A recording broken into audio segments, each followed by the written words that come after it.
If you're using the app from AppSource that we call Master Data Information, which is based to enrich master data on your items and customer and vendors, etc., you can also do selection based on that because it's an underlying table to the item table. So if I'm looking at my item number 1000 and I have this app installed and I look at the specification, I could define all kinds of criteria on my informations. So one of the criteria that I'd like to apply, or that I did apply, is the campaign. So I've made a campaign and I could define an information value here. I could build a long list of all kinds of campaigns. So I have a campaign that I have called Christmas 2022, which is an information value. That one could be applied to many different items. So if I look in my information matrix, just to show you the Christmas campaign item, this is all part of Master Data Information app. So those 8 or 10 items here is part of my Christmas campaign.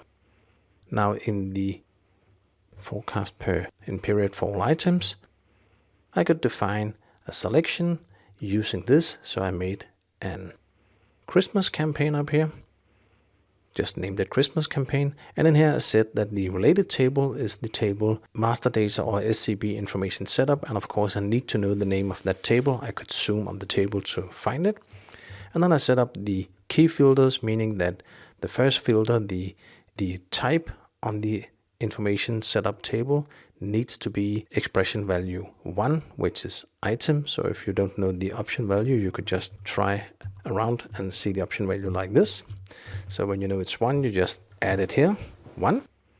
I need the field, which is the information code, to be equal the value campaign. And I need the field that we call information value to be equal to Christmas 22.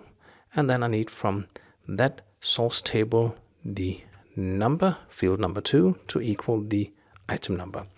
And of course you need the flexible forecast app to have dependency on the master data information app if you're doing this. But in this way you could actually set up information in here which will make it possible to use flexible forecast based on another app. It could also be a third-party app if you have dependency on those.